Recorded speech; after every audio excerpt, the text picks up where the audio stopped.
Latest updates కోసం మా colour frames movies channel ని సబ్స్క్రైబ్ చేయండి. ఫలక్నామా దాస్ సినిమాతో యూత్ లో మంచి క్రేజ్ సంపాదించుకున్నాడు విశ్వక్ సేన్. ఆ తర్వాత అశోకవనంలో అర్జున కళ్యాణం, ఓరిదేవుడా, పాగల్, ధమ్కి ఇలా విభిన్న కథా చిత్రాల్లో నటించాడు.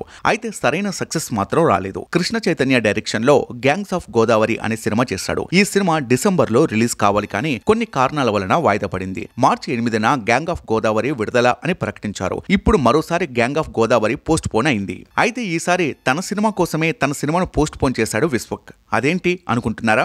గ్యాంగ్స్ ఆఫ్ గోదావరి చిత్రాన్ని పోస్ట్ పోన్ చేసి అదే డేట్ కు తను నటించిన గామి అనే సినిమాను విడుదల చేస్తున్నాడు. గామి సినిమాలో విశ్వక్ అఘోరా పాత్ర చేయడం విశేషం. ఇది రిస్క్ కూడా అని చెప్పొచ్చు. పైగా ఈ సినిమాను దాదాపు 5 ఏళ్ల నుంచి చేస్తున్నారట. టీజర్ ఇంట్రెస్టింగ్ గా ఉంది. ఇప్పుడు అన్ని రొటీన్ సినిమాలు కాకుండా యూనిక్ గా ఉండే సినిమాలను ఆదరిస్తున్నారు.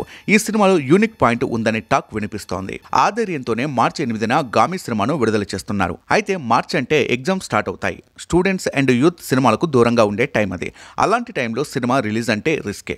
అఘోరా పాత్ర చేయడం ఓ రిస్క్ అనుకుంటే మార్చి 8న రిలీజ్ చేయడం మరో రిస్క్. తెలిసి కూడా విశ్వక్ సేన్ రిస్క్ చేస్తున్నాడు. దీంతో గామి సినిమాకు ఎలాంటి ఫలితం వస్తుంది అనేది ఆసక్తిగా మారింది. ఇటీవలే ప్రమోషన్ స్టార్ట్ చేశారు. మరి విశ్వక్ సేన్ ప్రయోగం ఫలిస్తుందో లేదో చూడాలి.